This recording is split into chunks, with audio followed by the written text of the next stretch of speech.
Alors nous allons ouvrir nos Bibles. Je vais parler sur un thème que je vais vous donner, la maîtrise du corbeau.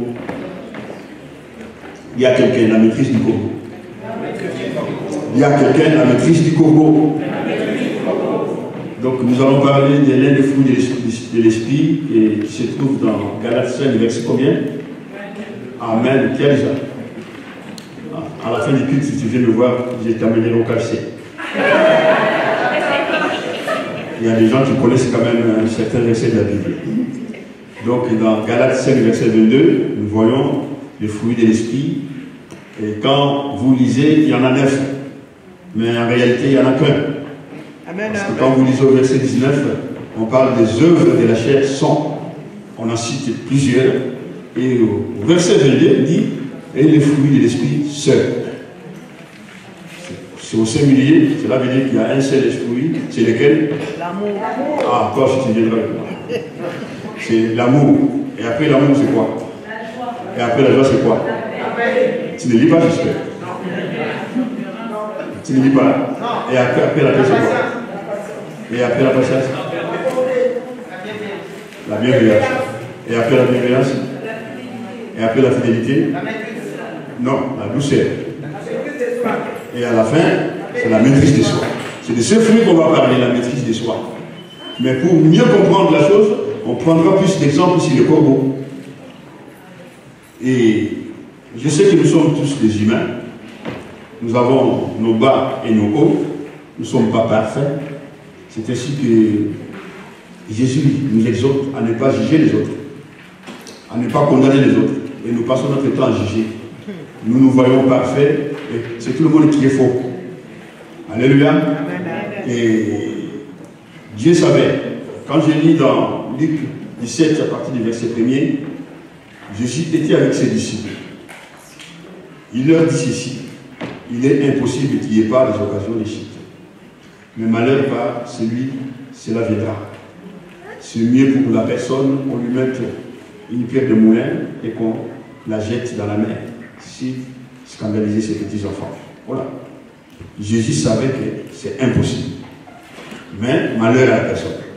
Ça change. C'est pas normal. S'il sait que c'est impossible. Mais s'il arrive, malheur à la personne. Il continue en disant, si ton frère pêche contre toi, et s'il se répand, quand tu les réponds, tu lui pardonnes.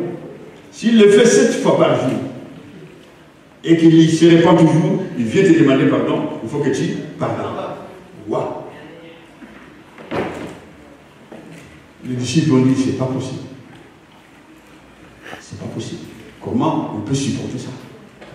Mais vous verrez que dans Matthieu 18, à partir du verset 21, on parle toujours de la même chose à partir du verset 15.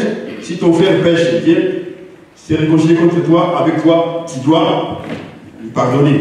Mais au verset 21, c'était tellement trop que Pierre prend la parole en disant, est-ce que si quelqu'un se répand, tu vas lui pardonner seulement 7 fois?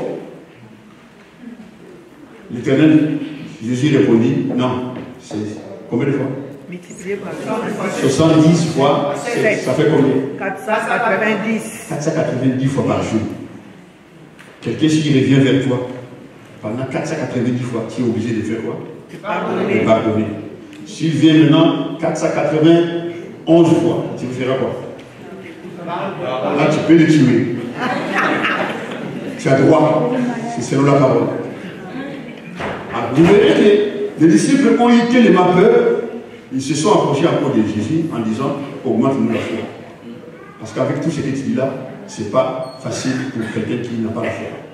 Mais la foi là que nous avons, ça ne sera pas facile. Augmente-nous là. Jésus répondit, même si vous avez une petite foi, comme un grain de sénévé, un grain de moutarde, vous direz à ces mûriers, à ces sycomores, à cette montagne, de se déplacer, ça se déplacera. Et Jésus fait comprendre à tout le monde que vous n'avez pas besoin au fonctionnement de la foi. Le peu là que vous avez, ça suffit. Alléluia. Et il poursuit en disant ceci. Si le maître revient Alors, un maître qui est à la maison et son serviteur qui est au champ, en revenant des champs avec toute la fatigue de la journée, ne lui dira pas: ah, tu es fatigué, hein? Repose-toi, va te faire manger et mange. Non, non, il lui dira: saigne-toi, va vite me préparer la table pour que je puisse manger, malgré la fatigue. Parce que c'est lui le maître. L'autre, c'est le serviteur. Parce qu'il doit faire ce qu'il doit faire. Et on ne va pas regarder la fatigue et tout ça. Et vous de même, au verset 17, au verset 10, il dit: vous de même, après avoir fait ce que vous devez faire, dites-vous que nous sommes des serviteurs inutiles. Quand je vois ces versets, ça me fait peur. Je dis: comment? Quand je dis comment, vous dites: et pourquoi pas? Vous vous rappelez? Vous vous rappelez pas? Comment? Ok. Parce qu'à Lyon, ça marche tout seul. Alléluia. Est-ce que vous êtes là? Oui. Ok. J'aime les gens qui sont réveillés. Si vous faites ce que vous devez faire, vous êtes inutile. Alors, si vous ne faites pas ce que vous devez faire, vous êtes comment? Hein? J'ai cherché le mot, ça n'existe pas. Alors la question est celle-ci: est-ce que nous faisons toujours ce que nous devons faire? Ah, je vous aime. Vous avez reconnu que vous ne faites pas toujours ce que vous devez faire. Ça encore, c'est les cons. C'est grave. Il y a quelqu'un, c'est grave. C'est grave. 1 Corinthiens 10, verset 13, dit ceci: Dieu ne vous laisserez pas tenter au-delà de vos forces. Amen. Il n'y a aucune tentation qui n'est survenue, qui n'ait été humaine. Donc toute tentation qui nous arrive, c'est tout à fait normal. Mais Dieu ne fera pas que tu tombes et que tu ailles au-delà de tes forces. Il fera en sorte qu'il te donne quelque chose qui ferait que tu puisses supporter la tentation. Cela veut dire que la tentation en elle-même, ce n'est pas encore un péché.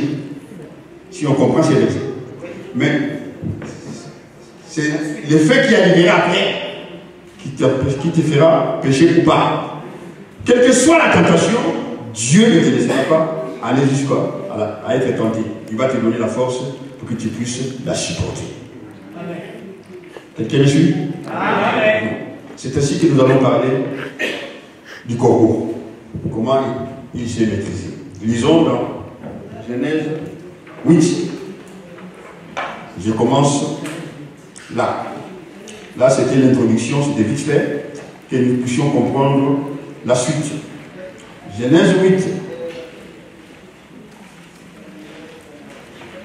versets 6 et 7. On nous parle de l'histoire de Noé. Noé existait dans les temps de déluge. Dieu vit que la méchanceté était grande parmi les peuples. Et il se décida de détruire la terre. Mais parmi les hommes de la terre, il y avait un qui était intègre. Il s'appelait comment? Il est choisi. Et lui fit faire quoi? Il nage. Ça a pris combien de temps pour construire l'âge? 100 ans. Tu n'iras pas mal. 100 ans. Pendant tout ce temps, il construisait l'arche avec qui?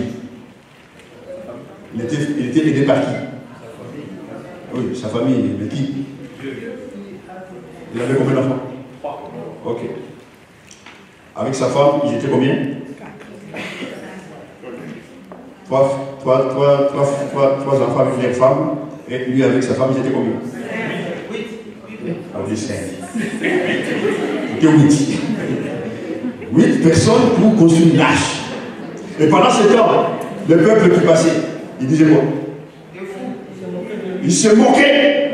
Il se moquait. Bien aimé, quand il sert Dieu, les gens vont se moquer. Et comment? Et comment? Les gens vont se moquer de toi quand tu sers Dieu. En vérité, dans l'intégrité, on va surtout te pointer les doigts. Qui que tu sois.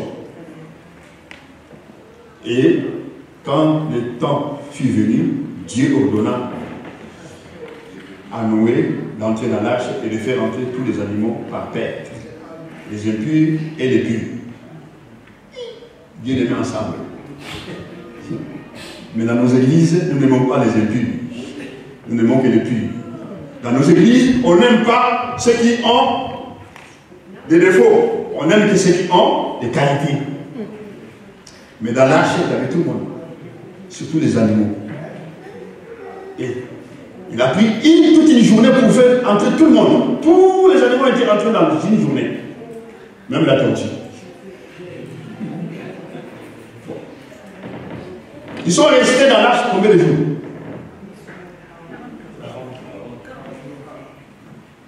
Quelqu'un dit 40 ans. Parce que le verset 6 là c'est 40 ans. On n'a pas encore lu le verset. Qui a dit 40?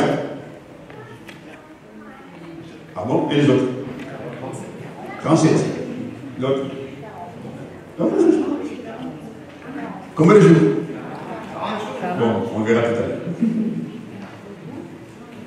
Et pendant tous ces jours, il n'y avait pas de fenêtre. Il n'y avait pas d'issue. Noé est resté pendant tous ces jours avec les animaux. Imaginons un peu les animaux. Quelle puanteur. Quelle situation. Il y avait des animaux qui hurlaient, qui pleuraient. Il y avait toutes sortes d'éléments. Et il faisait caca. Qui nettoyait? Waouh! Quel travail! Il a supporté tout ça. Et les animaux se sont supportés pendant tout ce temps. Je dis bien, les animaux se sont supportés. Et ici, il y a des animaux. On se supportait. Oh!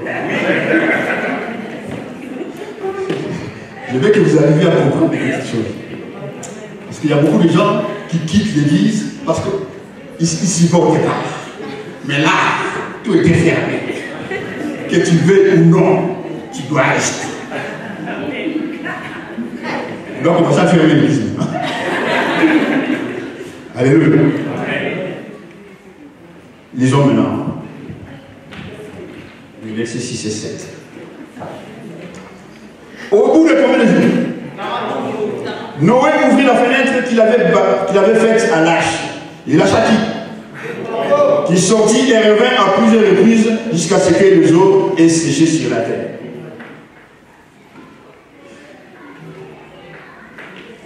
Genèse 7, verset 24. C'est juste à côté. C'est quoi?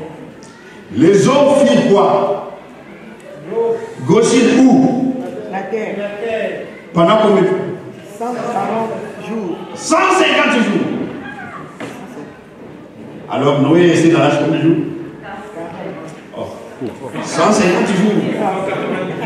C'est après 40 jours qu'il a fait sortir les corbeaux. Mais dedans, ils sont restés 150 jours. C'est peu, hein? Beaucoup, hein? À supporter tout le monde. Vous avez remarqué ici que le corbeau allait et venait jusqu'à ce que, la Bible dit, les eaux aient séché sur la terre. Après, il lâcha la colonne. Pour la simple raison, le corbeau ne fut pas revenu. Il est parti. Pendant qu'il revenait, il y avait l'eau. Et quand l'eau est finie, il n'est plus revenu. Pourquoi? Hein? Non, parce qu'il a trouvé de quoi manger. Parce que dedans la lâche, il n'avait pas la nourriture qu'il voulait. Parce que lui, il aime quoi? Les cadavres. Il aime la pourriture. Il aime les morts. Et il a trouvé quoi? Partout. Quel festin. Il dit à quelqu'un, quel festin. Imagine un peu le monde entier qui est là. Tout le monde qui est là. Et le corbeau était là. Quelle fête! Et il n'est plus revenu parce qu'il a trouvé de quoi manger. Et c'était quoi? De la pourriture. Il y a quelqu'un, de la pourriture. Lisons 1 roi 17 et on va continuer vite. 1 roi 17 à partir du verset 2 jusqu'au verset 7.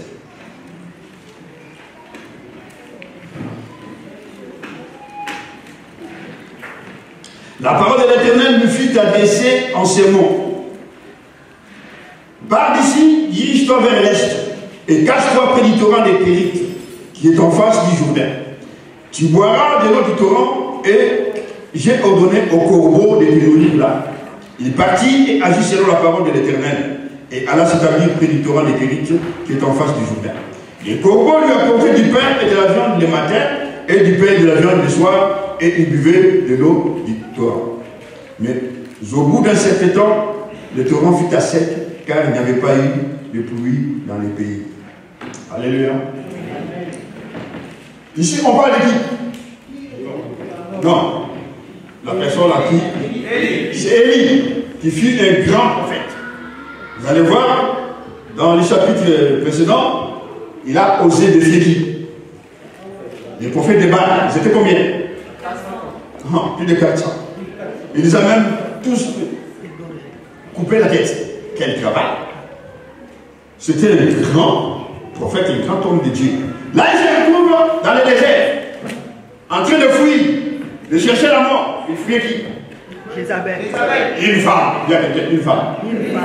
Attention aux femmes. Il fuyait une femme. Lui qui a tué plus de 400 hommes. Il fuit une femme. Il se retrouve là, seul. Il cherche l'euthanasie. Tue-moi. Et Dieu vient lui parler en lui disant, reste là près du torrent et tu vas voir. Moi, je vais ordonner au corbeau de venir te nourrir. Ils vont t'amener à midi et le soir de la viande et du pain. Et ici, Dieu ne parle pas d'un corbeau, il parle des corbeaux. Je ne sais pas s'ils étaient combien. Déjà, 2, ça fait plus rien. S'ils étaient 6 ou 5, je ne sais pas. Mais dans l'arche, on fit sortir un seul corbeau. Ici, pour amener à manger, j'étais plusieurs. Pourquoi Dieu est allé chercher un oiseau comme le corbeau, qui était impur? Parce que Dieu ne regarde pas ton état. Dieu regarde ton cœur. Les hommes regardent ton état. Dieu ne regarde pas ça. Quand on veut élever quelqu'un, j'ai élevé les gens tout à l'heure, il n'y a pas longtemps, le 2 avril, il y avait la fête chez moi. Vous avez reçu les invitations? Bon. Bref. Parmi les gens que j'ai reconnus, il y a certaines personnes dont les gens m'ont appelé pasteur. Est-ce que tu as bien regardé? Donc, c'est comme si j'étais aveugle, que je ne vois pas bien. Et eux, ils ont regardé à ma place. Je dis quoi là? Tu veux élever la sœur X, le frère X? Tu ne connais pas sa vie. C'est comme si cette personne connaissait sa vie à elle. Et il connaissait plus encore la vie des autres. Bien aimé, les gens seront toujours contre toi par rapport à ton ascendance concernant la marche avec le Seigneur. Alléluia. Tout le monde ne sera pas pour toi. Tout le monde, parmi eux, quelques-uns vont te pointer du doigt. Et toi, si tu regardes ça, tu vas tout laisser tomber et quitter même l'église. Dieu n'a pas regardé quelle sorte d'oiseau il choisissait. Élie n'a pas posé la question, mais pourquoi tu choisis les corbeaux? Son problème était de manger. Toi, ton problème, c'est de servir Dieu.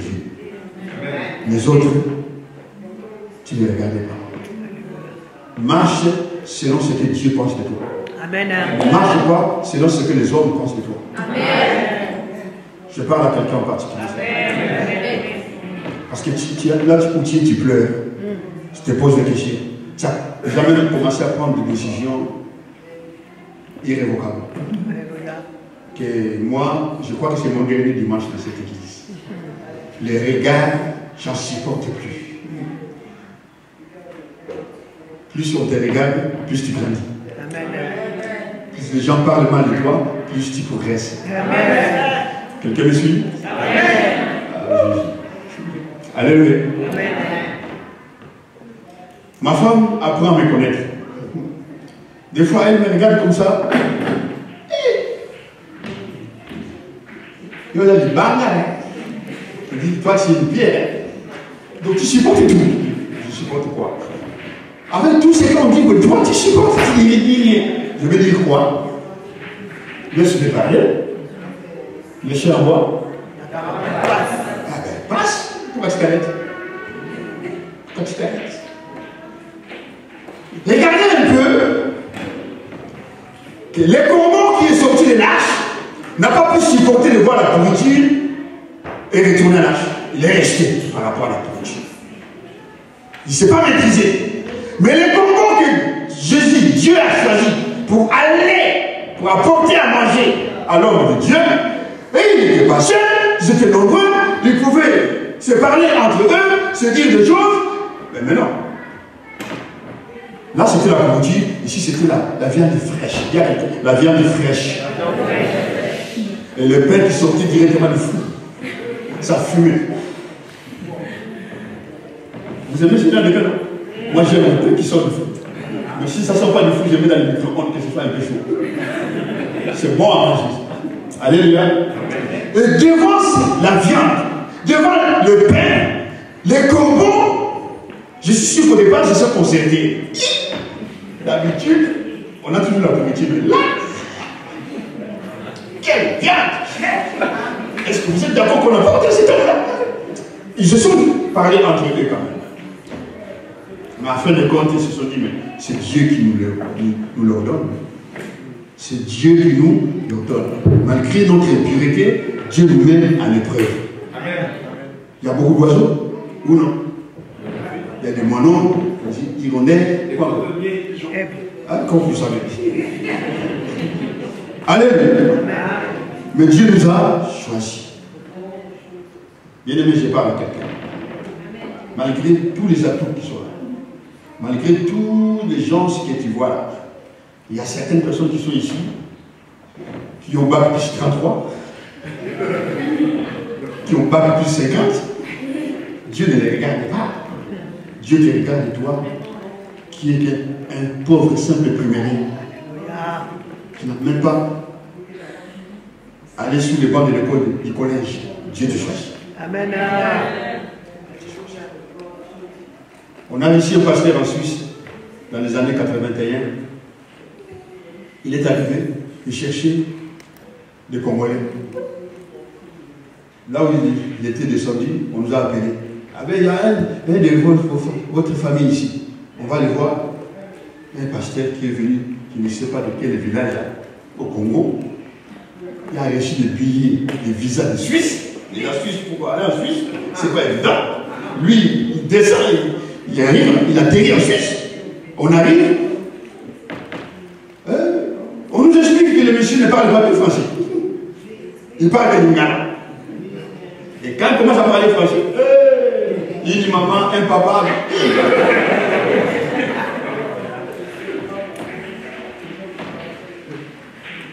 Alors, ce gars dit papa, comment tu as atterri ici? Ben, j'ai été choisi parmi tous les pasteurs. Alors, j'ai dit que je viens faire un stage ici. Mais tu ne parles pas français. Mais il y avait certains pasteurs qui parlaient français. Mais on l'a choisi lui.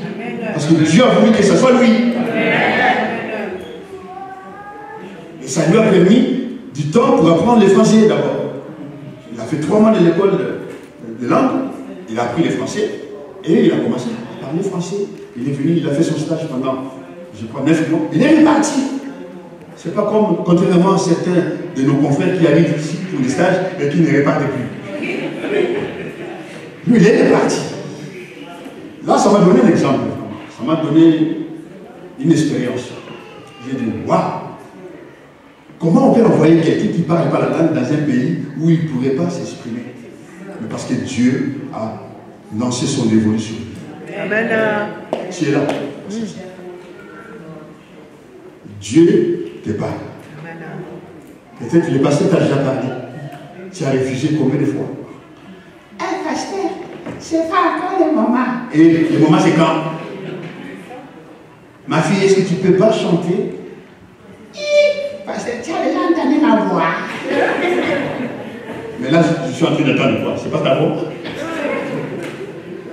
Mais pasteur, je peux parler, mais je ne sais pas chanter. Mais qui t'a dit que tu ne sais pas chanter?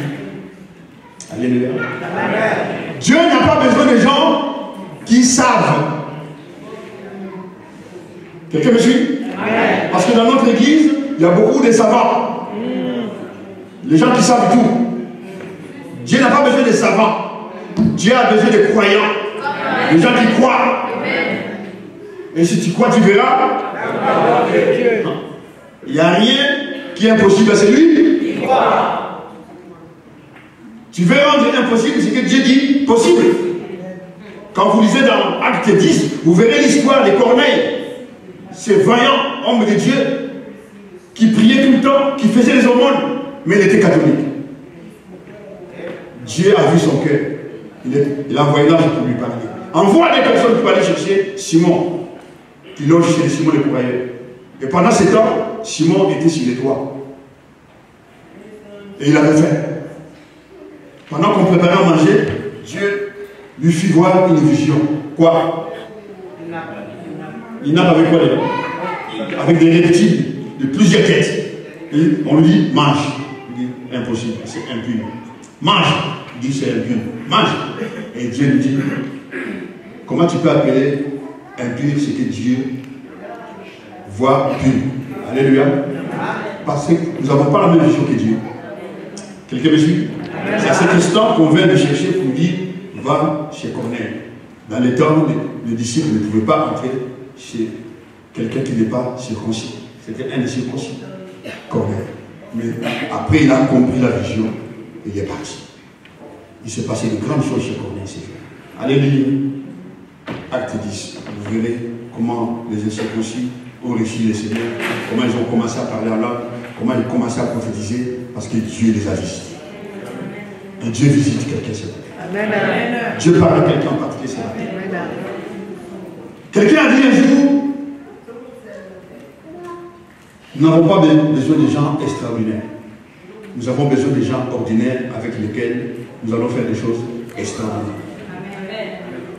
Cela veut dire quoi? Viens tel que tu es, Dieu lui-même s'occupera de toi. Dieu n'a pas besoin de ce que tu saches faire la chose. Dieu a besoin de ce que tu t'engages. Dieu a quelqu'un engage-toi. Et pour les gens qui s'engagent aujourd'hui, ça compte beaucoup. On ne voit jamais les gens qui s'engagent. Ils ont peur. Pasteur, moi je viens seulement, j'écoute la parole, dès que ça finit, je sors, je prends mon voiture, je pars. N'importe quoi. Tu pars où? Je veux qu'il y ait problème. Parce que dans ta voiture, tu n'auras pas de problème. Dans ta voiture, là, tu n'auras pas de problème. Comment? Alléluia. Amen. Voilà les corbeaux. Un animal impur qui s'occupe des choses de Dieu. Qui nourrit l'homme de Dieu. À midi et le soir. J'aimerais bien qu'à midi, il les fasse. Et le soir, je dis, non, maintenant c'est nous qui mangeons. Mais non, ils apportent toujours à manger. Et vous allez voir que quand Jésus parle des inquiétudes dans Matthieu 6, il dit, même ce Dieu-là fait manger les oiseaux qui descendent et les moissonnent. Il les rapporte à la nourriture. Mais vous, qui êtes fait selon la ressemblance de Dieu, comment Dieu ne vous nourrira-t-il pas? Pourquoi dites-vous de quoi serons-nous vêtus? Que mangerons-nous? Que boirons-nous? Ne dites pas! Il y a quelqu'un ne dites pas. Mais c'est ce que nous disons tout le temps. On va manger quoi aujourd'hui? Ne dites pas. Toi, attends-toi ce qui est, il y est ou il n'y est pas, ça passe. À chaque jour suffit. Voilà Dieu. Et ici, nous voyons comment les corbeaux obéissent. Comment ils amènent la nourriture à l'homme de Dieu. Qu'est-ce qui a rendu les corbeaux agréables et obéissants à Dieu? C'était quoi? C'était la présence du pain et de la viande qui représente Jésus. Amen. Je suis le pain de vie. Si vous ne mangez pas de ma chair, vous n'aurez pas la vie. Alléluia. Amen. Et ils ont compris, les corbeaux ont compris que ce qu'ils apportaient à l'homme de Dieu, ça représentait lui-même Dieu. Amen. Mais si les corbeaux ont compris, à combien plus forte raison, nous les humains, les comprenons-nous? Non pas? Mais au départ, on ne comprend rien. On ne sait pas pourquoi on est à l'église. On sert qui?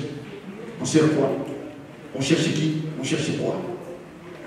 C'est ainsi que la Bible dit que mon peuple périt par manque de connaissances. Moi, j'ai béni cette église. Cette église prend beaucoup de temps pour enseigner. Aujourd'hui, les chrétiens n'aiment pas être enseignés. J'ai commencé des enseignements à l'église le vendredi. Pendant qu'on priait tous les vendredis, les gens venaient en foule. On arrivait à être 30 personnes le vendredi. Ce qui est presque impossible dans nos églises. Mais quand j'ai commencé les enseignements, on s'est retrouvé 5 personnes. Ils ne viennent plus. Le pasteur a changé. Et nous voulons prier. Les enseignements, c'est quoi les enseignements? On est venu m'en parler. J'ai dit, je vais continuer. Je sais pourquoi. Il vaut mieux amener les 5 là qui sont enseignés au ciel qu'avec les 30, on va n'y pas. Vous voulez prier? Prier qui et quoi?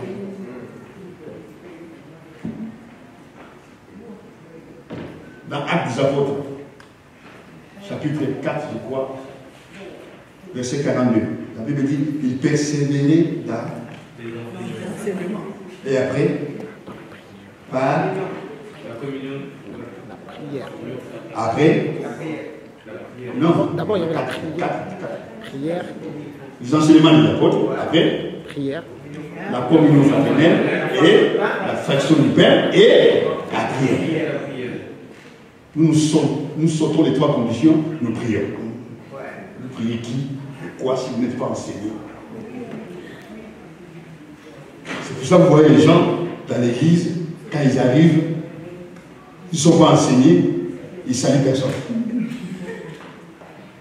Ils appellent, même les pasteurs, ils ne disent même pas, papa pasteur ou bien pasteur Gilbert. Gilbert, ça va? Ouais, j'ai vu ça.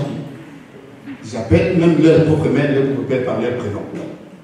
Parce qu'ils ne sont pas enseignés. Mais quand ces gens ont été enseignés, il y a eu ce qu'on appelle la communion fraternelle. Ils ont commencé à s'appeler sœurs, frères. Et quand ils ont compris que c'était la famille, ils ont commencé aussi à partager la nourriture. Et quand ils ont commencé à partager la nourriture, ils ont commencé à prier ensemble. La suite du corps. Et il y avait une grande grâce. Ce n'est pas une grâce, mais une grande grâce reposée sur eux tous. Et il se faisait beaucoup de miracles par les mains des apôtres. Aujourd'hui, il n'y a pas de miracle. Pourquoi? Il n'y a pas cette unité d'esprit. Chacun pour soi. Amen. Et Dieu vous, c'est ça le slogan.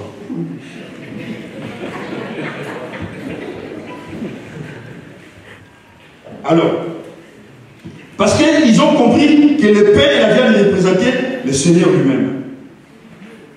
Et ce pain et cette viande représentaient la parole. Et c'est la parole qui transforme.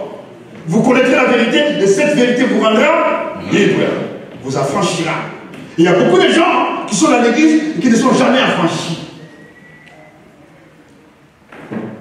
Et qui restent enfants. Ils ne grandissent pas. Ils sont toujours au biberon et au sucette.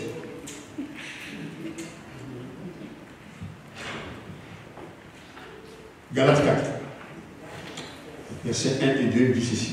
Or, aussi longtemps que l'héritier demeure un enfant, Il ne diffère en rien d'un esclave, alors qu'il est le maître de tout. Ses biens sont gardés par les administrateurs jusqu'au temps dévolu par le Père. Quand je vois ça, ça me révolte. Alléluia. L'apôtre Paul dit, j'ai été enfant, je faisais des choses comme un enfant. Maintenant que je suis devenu adulte, je dois faire des choses comme un adulte. Je ne vais pas demeurer enfant.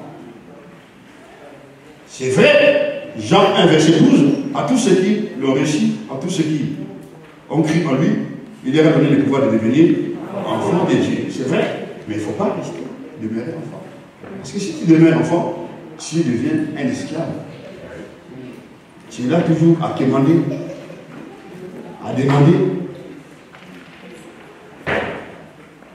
Ça signifie quoi?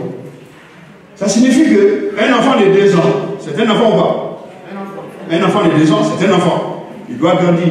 Et pendant ce temps, son père meurt. Et son père était richissime. Plus que riche. Il laisse beaucoup de biens. Et ces biens appartiennent. Un enfant qui a combien d'années? Il doit attendre combien d'années pour s'en réjouir? 16 ans. Il faut attendre 18 ans. Et pendant ces 16 ans, il va galérer ou pas? Et comment? Cet enfant, tout le monde sait que c'est un héritier, mais il est enfant. Il va attendre 16 ans. Et pendant 16 ans, quelles épreuves, quelles douleurs, quels soucis, des mandements de toutes sortes. Tu le vois avec des habits hébraïques, avec des chaussures crocodiles. Quand tu le vois, les cheveux ébouriffés. Pauvreté, plus. Tout le monde les regarde et pointe le doigt. C'est l'héritier. C'est l'héritier. Mais il meurt de faim. À l'âge de 17 ans. Il reste combien d'années?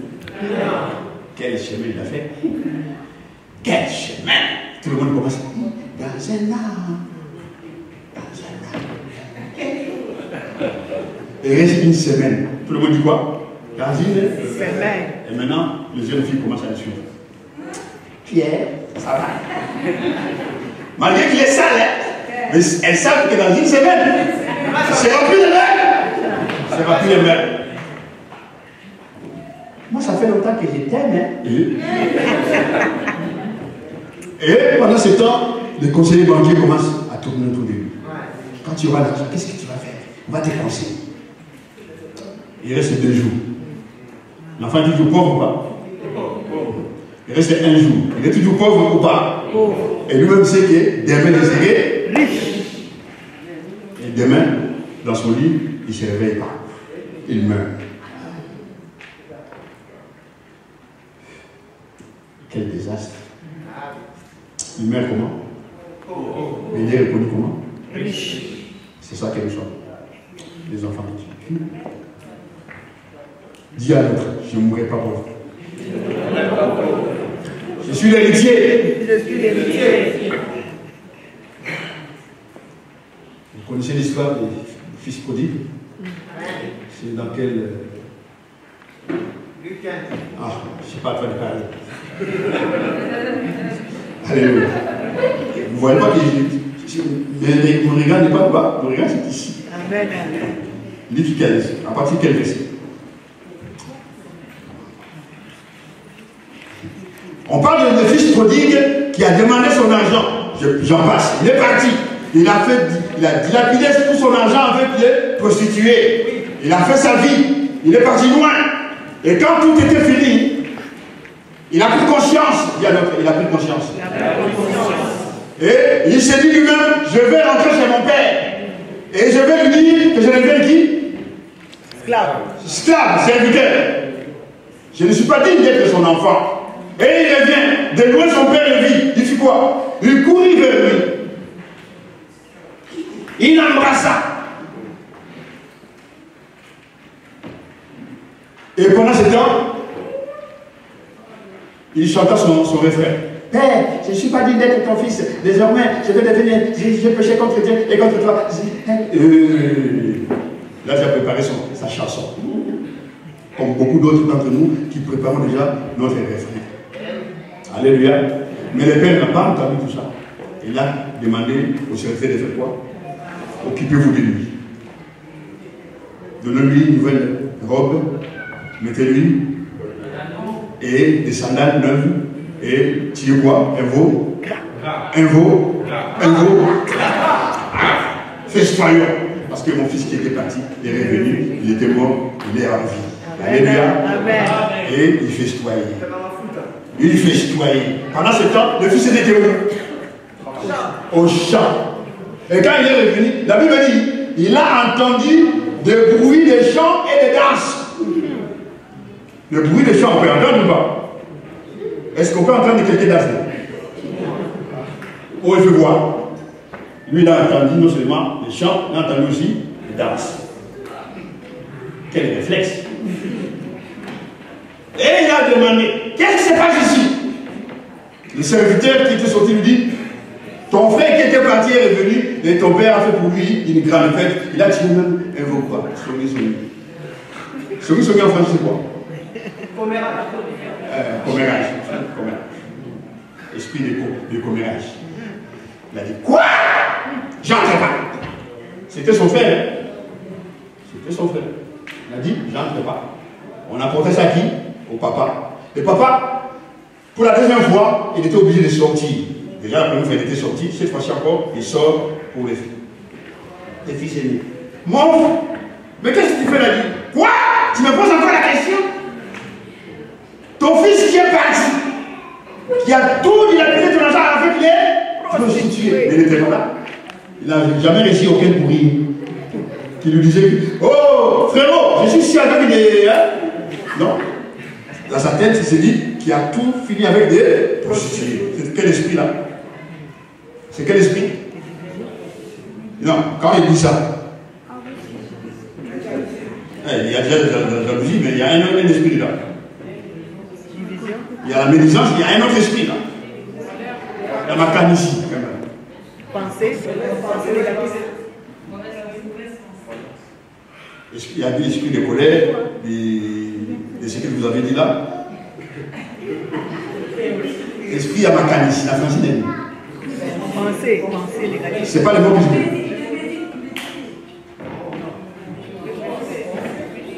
Non, c'est pas les mots que je veux.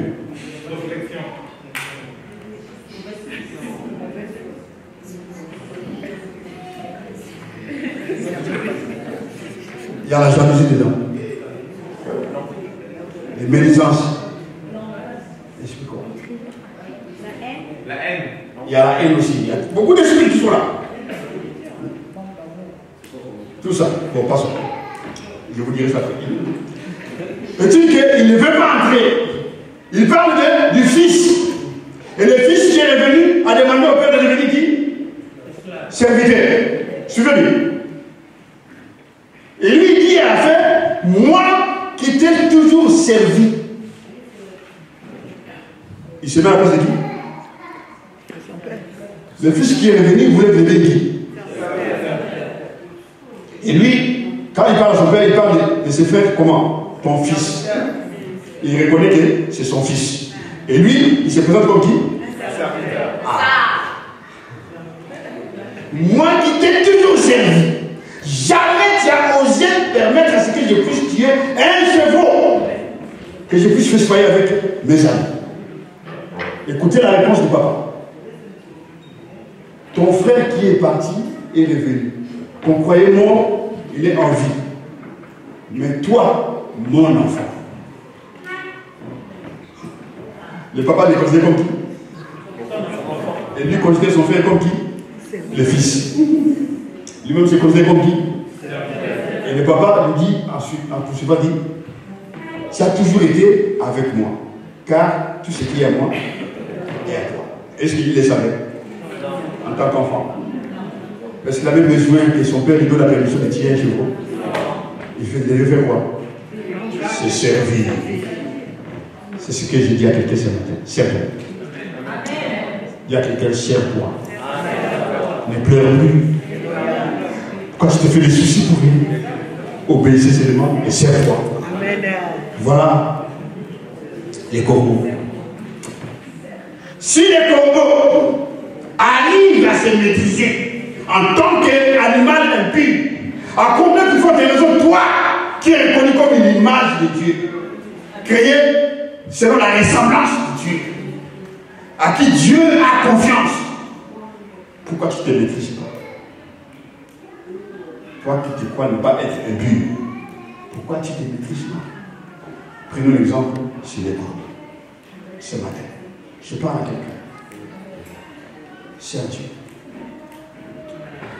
Si les corbeaux, en multitude, se sont rassemblés et ils ont obéi en groupe, nous aussi nous sommes un groupe obéissant. Ils sont allés servir l'homme de Dieu jusqu'au temps révolu par Dieu. Dieu a arrêté les torrents. Dieu lui a dit maintenant, va à Sarepta. Vous connaissez la suite. Tu trouveras qui? Une veuve qui va s'occuper de toi.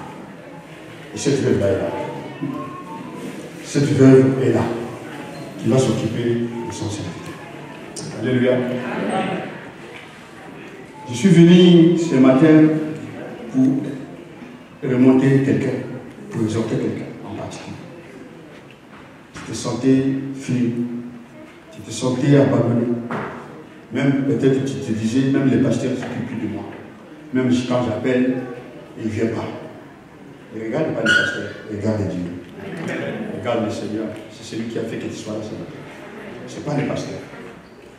C'est ton Dieu qui a fait ça. Toi, obéis seulement à ce que Dieu te dit. Parce que je sais que quelqu'un ici, Dieu est en train de lui parler.